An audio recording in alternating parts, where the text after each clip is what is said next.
Hey everyone, Amber Vilhauer here, and I have very special guest and friend Ryan Levesque, 7-time Inc. 5000 award winner, which I'm going to ask you about this, Ryan, because that is intense, man. 2-time best-selling author. So his company is the CEO and founder of the Ask Method Company. He has an incredible newsletter out right now called The Digital Contrarian, which we are going to link to as well. Ryan needs to know, as we're kicking off here, that the Elevate series in part is because of him. So Ryan, I started the Elevate series back in 2020 when COVID first broke out. I was just trying to hold space for entrepreneurs. And I had about 30 speakers come on. We were talking about how to cope personally and professionally. 3 weeks ago, I got the nudge to do it again.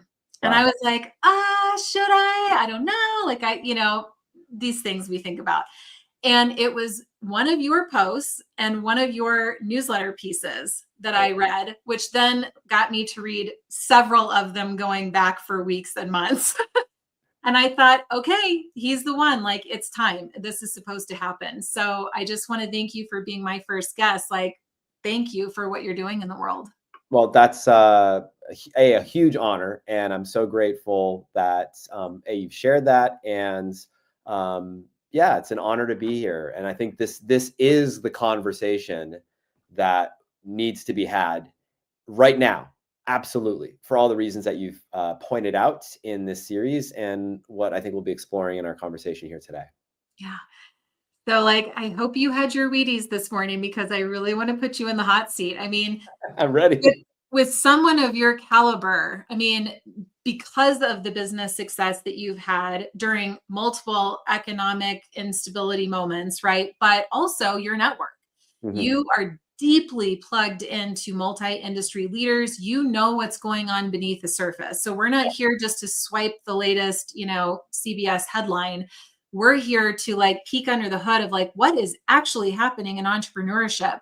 And for you, especially, I know you have a deep rooted passion for entrepreneurship, deeper than maybe most, coming from kind of your personal story and background and some of your core values aligning with grit and courage. So I really have so many things I want to ask you. I'm how am I going to do this in 25 minutes? But one thing I was hoping we could start with is just, what are you seeing? What are you hearing? What are you observing? What stands out to you as out of the norm? What's the conversation like in your circles right now?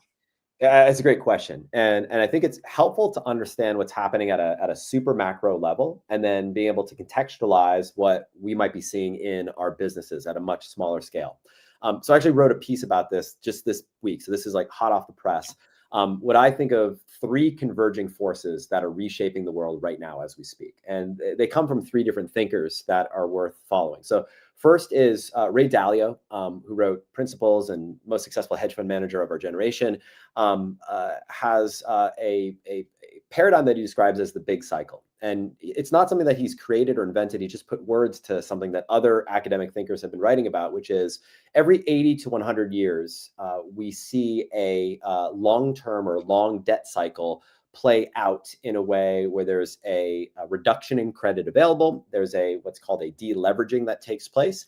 And this oftentimes will coincide with a changing world order that's happening in the world. So if we look at the last dominant empires, the Dutch Empire, the British Empire, and now the American Empire, these empires don't last forever. They reach a point of an upswing, a peak, and then a decline. The decline can be precipitous. It can be a little bit more gradual.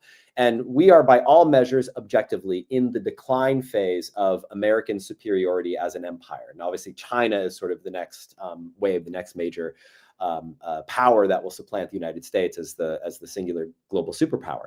So this is normal. This has happened for thousands of years. It's something that's scary because none of us have lived through it in our lifetime, but this is happening right now. So that's force number 1. Force number 2, of course, is the rise of AI. And AI is happening at the technological rise of AI is akin to other major technological breakthroughs that have happened, like the first Industrial Revolution, the second Industrial Revolution. And in each of those revolutions, there's always been a counter-revolutionary or counterculture response to that, which has been a rejection of that technology as it shows up. So, for example, in the first industrial revolution, we had the Romantic movement. Second industrial revolution, the mechanization of goods and services. We had the arts and crafts movement, which was a response to that. Oh, I didn't know that. There's nothing new. Like this happens over and over again, right? But we just haven't lived through it in our life, so it feels like this, like, you know, this is like the first time this is happening. And then the third major force is one that I credit to Nathan Hagen's, a thinker that I've spent a lot of time studying. And it's this idea of the great simplification that he talks about. And basically, on planet Earth, we have found a way to harness the sequestered carbon in the last 100 years in the form of fossil fuel, predominantly in oil, gas, and coal, that has been the accumulation of sun's energy for 4.3 billion years, which is the lifetime of our planet. And so we have something that's called the carbon pulse.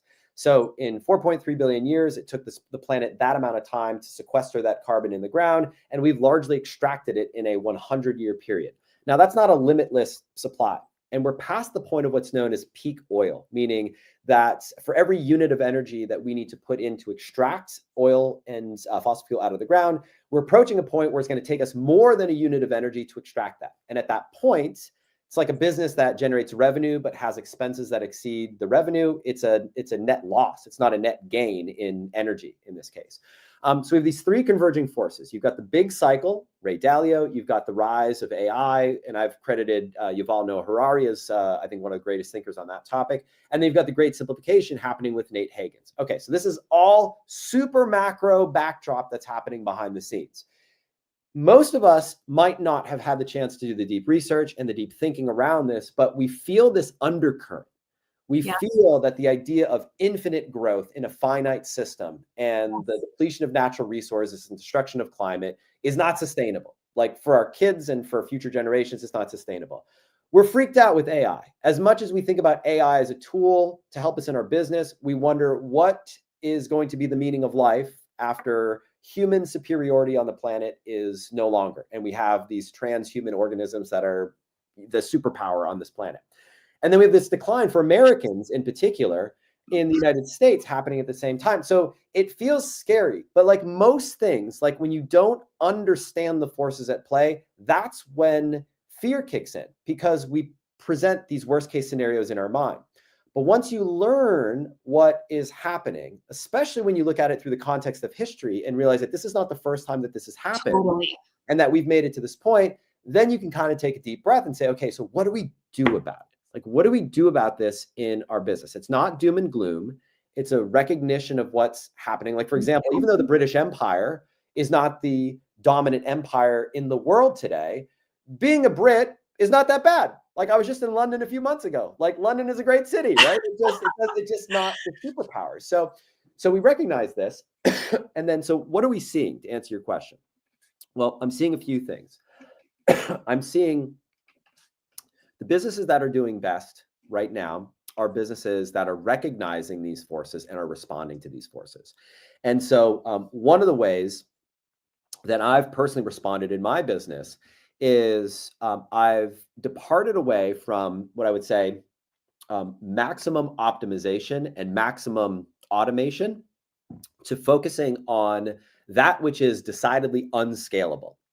So doing activity that is not scalable. Now, I believe, I'm going to just take a sip of water because I've got a little tickle in my throat here. Well, and I'm loving everything you're saying. I have a few follow-up questions. And for those of you who are like me, like your brain is spinning off, please put your questions in the comments. If we can't get to them live here, then we will go into the comments afterward and make sure that your questions are answered. But Ryan, when you're ready. Oh, I love it.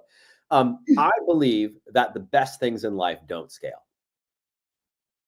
I share that belief. Thank you. I love this guy. Love him. The best things in life don't scale. Now, that's true for you. It's true for me. It's true for your customer.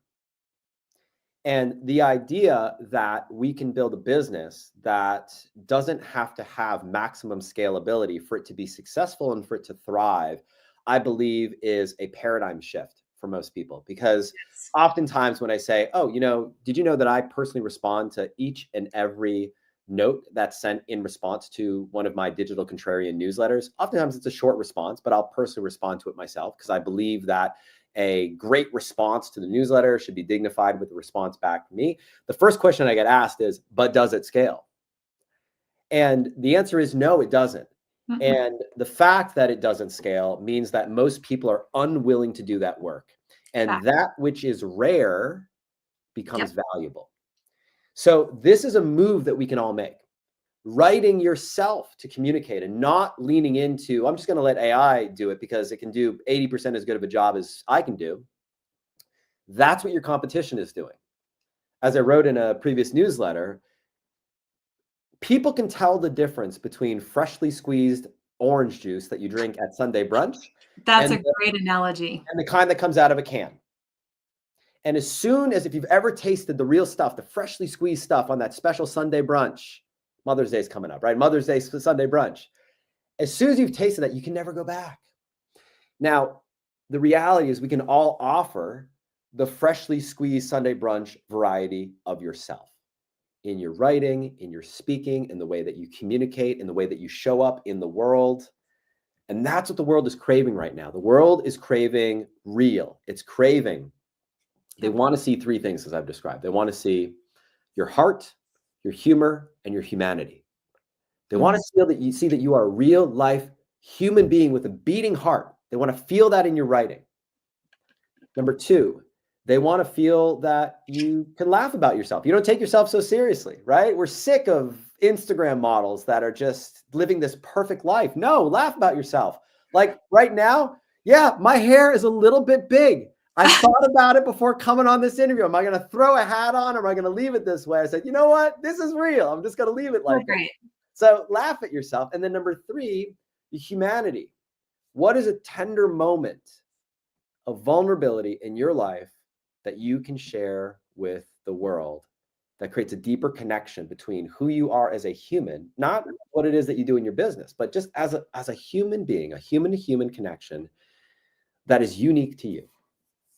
So these are just a few tactical moves or strategies that you can think about in response to all the chaos and noise that's happening in the world and the shifts away from the automated algorithmic life to the authentic and artisanal. Beautiful. Gosh, outstanding opening. Thank you so much for that. Something that was coming up for me when we were talking about the convergence of the three major factors that are happening right now, it evoked fear in me because I'm human. And in that moment, what I have trained myself to do is I think, when is a time in my life that I went through a similar fear?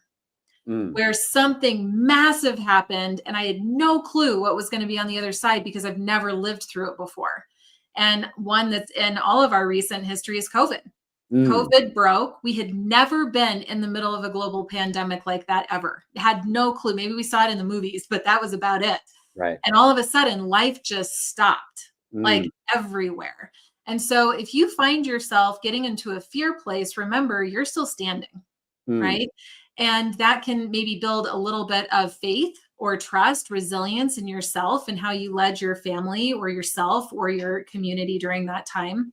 And the second thing that came up is really around meaningful connection and authenticity. And Ryan, I've been like waiting for this moment, especially in internet marketing land, because there for a while, even like before 2020, it was all about the sexy marketing headline and it felt like duping customers. And some of the big internet marketers were proud of that. And I'm over here like, what? Right. Like, there's got to be a better way.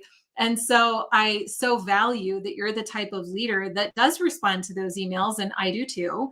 And it does come at a cost, I guess, right? But which would you rather have? I mean, for me, at the end of the day, I would rather have meaningful connection with the people in my life because I feel deeply fulfilled in that. Like, it is life giving to me when somebody writes back and says, I thought this was automated. Is this really you? Like, what? It changes their lives forevermore. It shifts the way they look at approaching communication with other people too.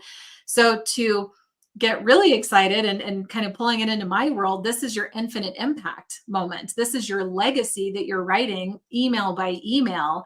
And isn't that a more pleasant thing to focus on than some of the headlines and the recent news of what Trump did or what somebody else did? I mean, I like to focus in on what I can control in this time. And I want to, really have a pleasant experience the best that I can. So just reflecting some of the things that you said there.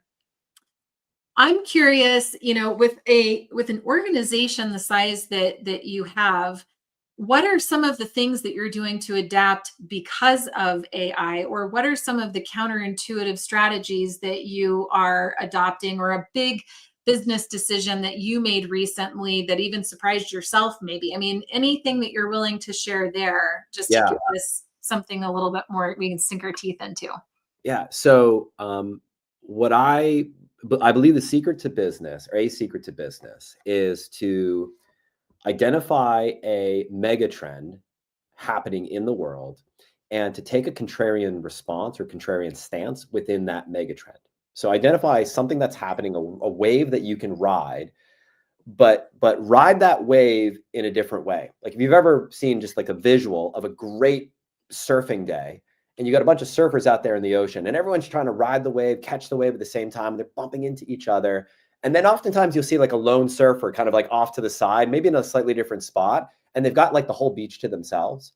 That's kind of been my mantra in business and in life, is to find a mega trend that's happening in the world and follow the contrarian path of your heart.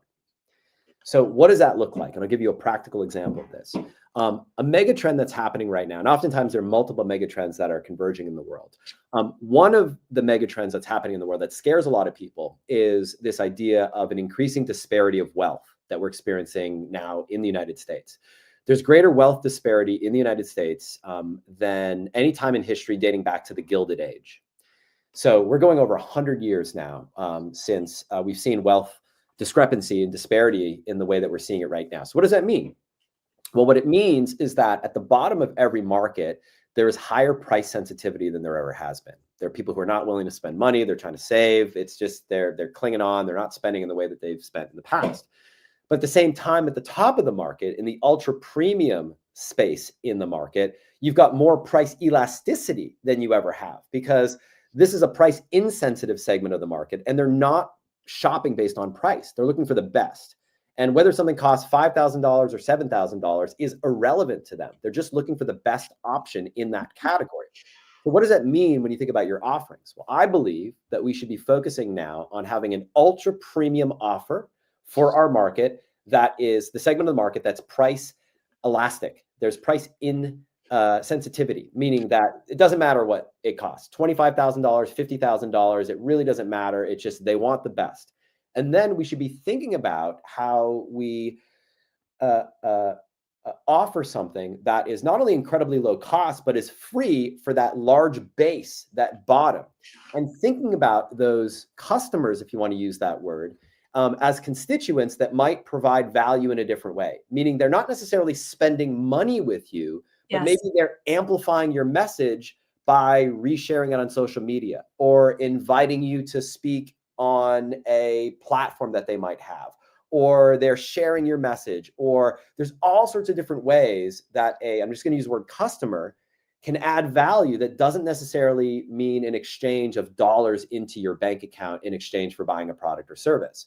So it's sort of rethinking that relationship with the large base of your market, and then having something that's ultra premium for that price insensitive segment at the top. That's so interesting. As you're describing that, I'm reflecting back, because in 2020, like everybody else, I was stunned, like stunned sheep waiting to see what happens next. And this intuitive nudge, this calling said, go live. And I'm like, go live? I'm shy and introverted. Why would I do that? Yeah. But it was like this calling. And so I did. And what was so crazy to me, I had, no thought or strategy as to what would happen on the other side of just holding that space. But Ryan, my company just went boom. And then it was like, oh my gosh, how are we going to navigate all of this? But to your point, as you said that so succinctly, it did sort of shift that way, where all of a sudden we were getting all of these really high ticket clients coming in at a premium level, which is great. Like my core value is unwavering excellence. So I could do that all day long. And then I was loving on this other segment that could never afford, any of those services, but I felt so connected to them and I was helping them in a very different way. And some people didn't understand what was occurring or unfolding, or they, had their own opinions of it. But for me, I was just being service led. Mm. And really heart led. And it ended up working great for everybody. So I really appreciate the way that you're able to articulate these major concepts. Earlier this morning, when we went live with the kickoff, I spent quite a while just talking about my observations and, what I recommend people do. One of the things I said is use your voice. Like, you can do that for free. Just use your voice, because a lot of people who are uniquely and perfectly designed to lead humanity into this next evolution are people probably like me that were like insecure and shy and got bullied on the playground growing up and feel like scared to use their voice and be seen. But you have a different perspective on the world, and maybe your heart is a little bit more tender, so you can meaningfully connect with more people, and that's going to open more people up, because so many people are like coping and guarded and escaping and not really themselves, like they're just holding it all together. Which leads me perfectly into my next question. I think that one of the bigger threats, and I hate even using that word, but the bigger things that I'm focused on right now is people's cognitive ability. Mm. Because I feel like there's so much data coming at us all the time. And then we're trying to adopt AI and figure this thing out so that we have a competitive advantage. But then, like, there's depression and there's sadness coming in. We're fatigued, we're burnt out. I mean, honestly, from COVID, I think people never really healed. We just sort of went into this weird new normal. And a lot of people didn't know how to process all of the shock and awe that they just experienced. Mm. And it just feels like there's so much. And I feel like if I can impart wisdom in the series so that people know how to almost flush out their brains a little bit, to be able to even like grasp it in the way that you have, like this macro view, that would really help them in their resiliency. So what do you do to protect your mind and to protect your just, I guess your whole body, to be honest, because I think it's mental, emotional, spiritual, it's kind of all of that. But what are you doing, or what do you recommend others do to protect that? So the movement that I've started to put words to is what I describe as the return to real. And I'll talk about that in big picture terms, and then I'm going to distill that down into actual, tangible, practical steps that we can all take.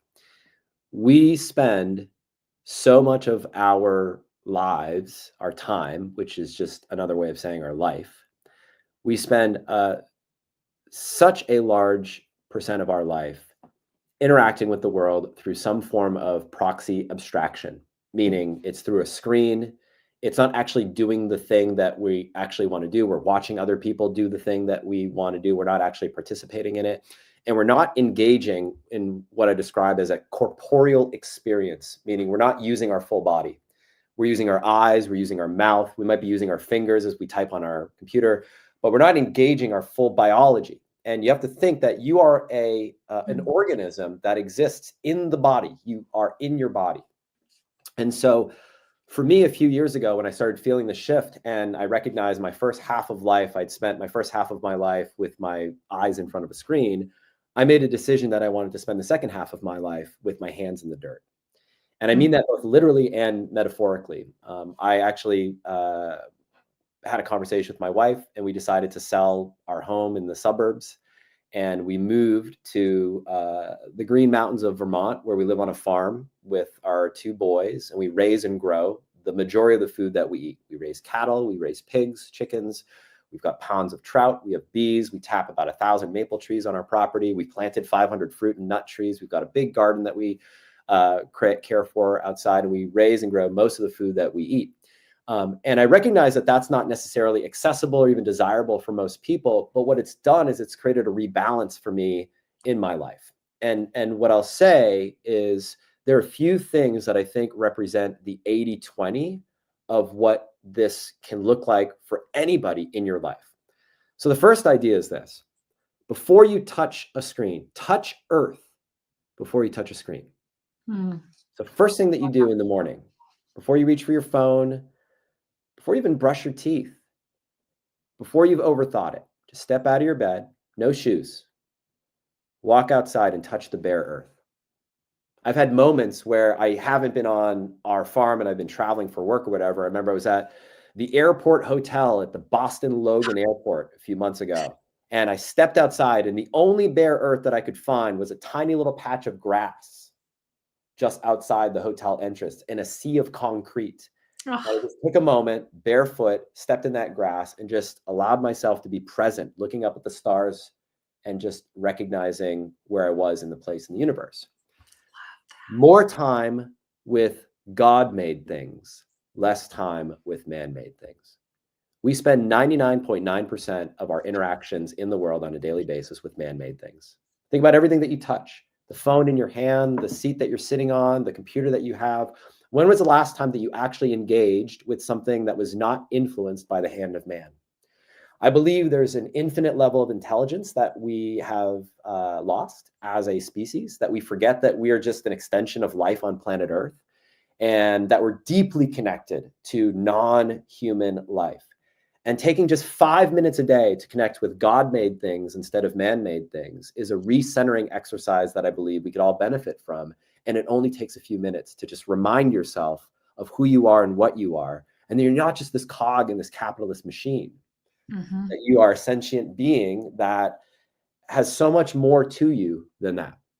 And so I know that's not necessarily a marketing, sales, business tactic, but at the end of the day, like, why the heck are we doing what we're doing, right? We're doing it because we want to provide a great life for ourselves, for our families.